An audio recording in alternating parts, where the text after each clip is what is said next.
Hey, what's up everybody? Welcome back to my channel. Today's recipe is basically an all from scratch lasagna with fresh pasta, homemade ricotta, a simple bolognese, and it's all done with a very crispy touch. So in this video, I'm gonna show you guys how to make my crispy lasagna. So let's get started.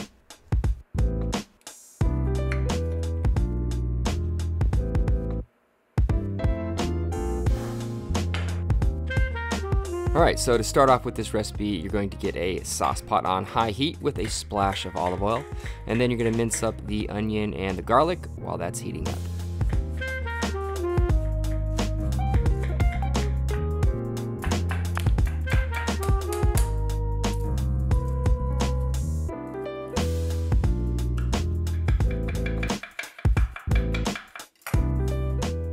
Once you got that all minced up, you're going to add it to the sauce pot along with the ground beef, and you're going to cook this all together until it is just starting to slightly crisp up.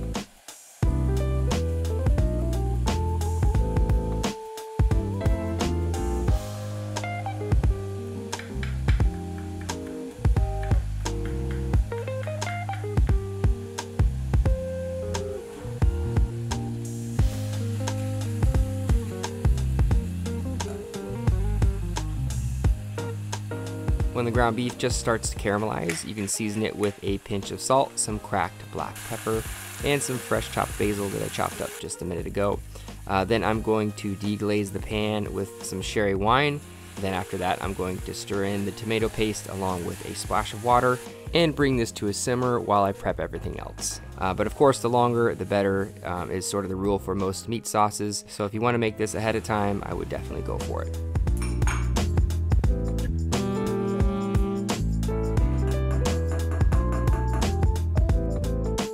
Once you get everything cleaned up, it's time to make some pasta. So grab a food processor, or you can do this the old-fashioned way with a flour well and a fork.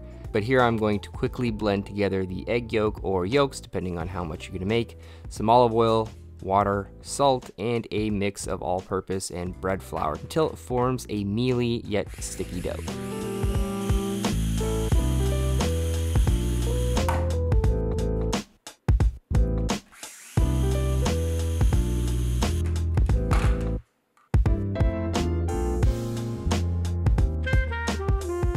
When the mealy dough has come together, you're going to pour it onto your working surface and knead it together until it forms a pretty elastic ball of dough.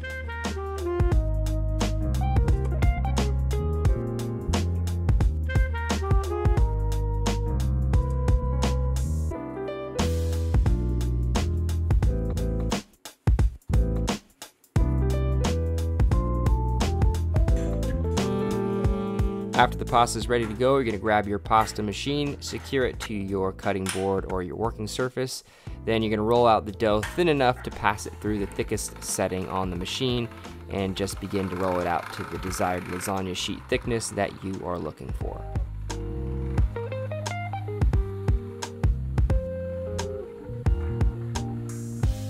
After the pasta is all rolled out, you're going to cut the sheet of dough to the size of your baking or serving dish that you have in mind for the recipe. Then once it's all cut out, make sure you cover the prepped pasta with a damp towel and set it aside until you're ready to fry it up. If the pasta seems like it's a little sticky when you're working with it, just make sure to dust it with a little flour just so it doesn't end up sticking all together.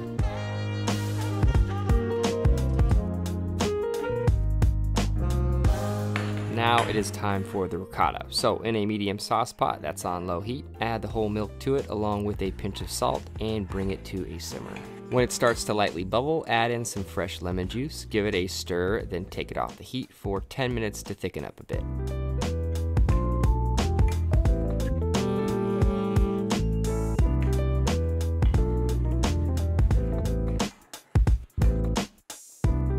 After that, you're going to strain the hot ricotta milk mixture through some cheesecloth or any light food-safe cloth that you have in your kitchen until most of the whey has strained through and you're left with a creamy, beautiful ricotta.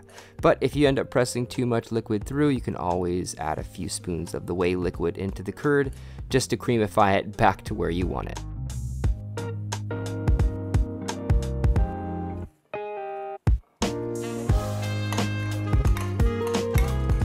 When you feel like the ricotta is at the desired consistency, you're gonna add the Parmesan cheese and shredded mozzarella to it, along with a pinch of salt, some fresh cracked black pepper, and some fresh chopped basil.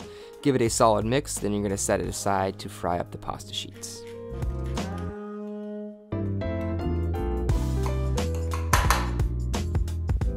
Alright, so the last thing I'm going to do in the recipe is fry up the pasta sheets. So get a deep and wide enough pot to accommodate the size of the pasta sheets.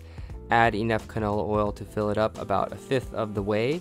Then bring the temp up to about 350 degrees Fahrenheit and fry the sheets of pasta until they are a solid golden brown. And then you're gonna set them on a paper towel to dry off any excess oil.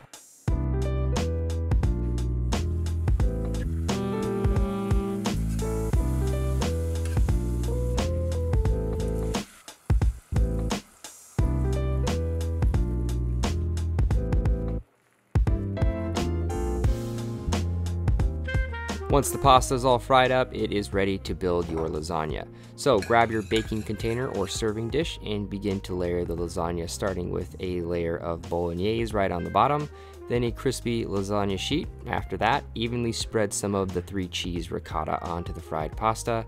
Add another layer of Bolognese, a sprinkle of shredded mozzarella, and repeat until you have as many stacks as you can handle or want.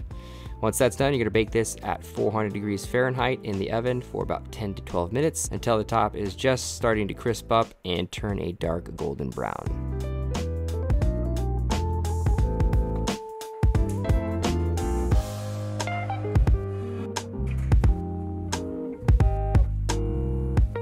When it is all said and done, pull the bubbling, crispy lasagna out of the oven and top it with a generous sprinkling of Parmesan cheese, some fresh basil leaves, a pinch of chili flakes, and that is it. The fighting over the edges of the lasagna shall be no more the next time you make this for your friends and family. I promise you.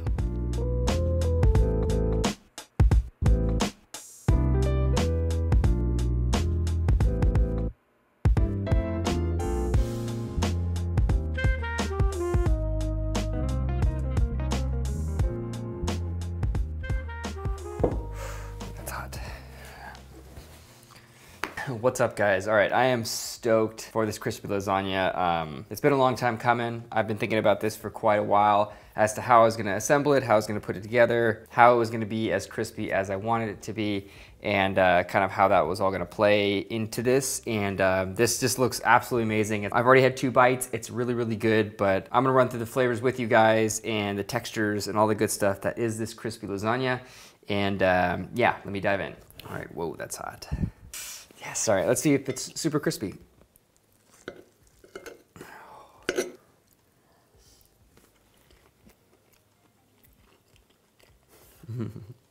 This is just one of those dishes that you remember for a very long time.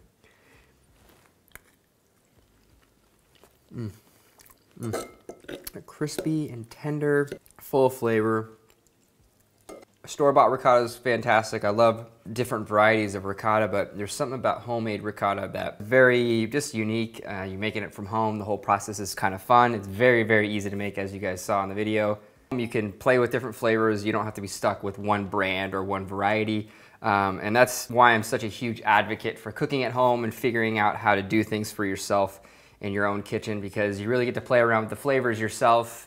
You get to come up with new things, new creations. You kind of get your mind working in different ways, especially if you kind of are tackling an old traditional recipe or something new and want to put a spin on it. It's good to know the fundamentals of why it is what it is, and you know what makes ricotta ricotta, and pasta, and all the different ingredients that we enjoy on a day-to-day basis. So if you kind of figure out what those things are and how you can manipulate them, you know, that's the whole fun of the kitchen. And it has your signature on it, which is, I don't know, maybe it's good peace of mind. I love the love in the dish when it's like that. So hopefully you guys enjoyed this recipe. If you did, make sure you give it a huge thumbs up. Share it far and wide with your friends and family and people you know. Also, if you guys want to see different videos and recipes and you have recipe requests of your own, make sure you comment down below for future videos. And I'll try to incorporate as many requests that you guys have in the comment section into my channel and kind of play with some of the traditional things that you guys asked for as well. Of course, subscribe at the end of this video or right now. Just scroll right down and click that subscribe button and you'll be locked into my channel, all the beautiful recipes that I have. And last but not least, I just want to share with you guys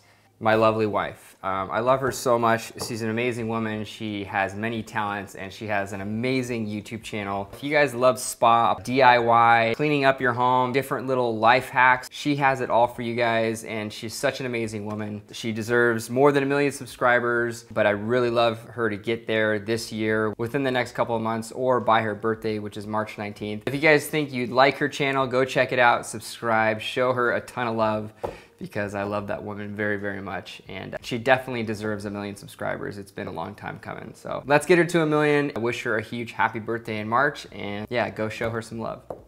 I love you, sweetheart. And that is it, folks. I will see you guys next time with another recipe. Later, guys.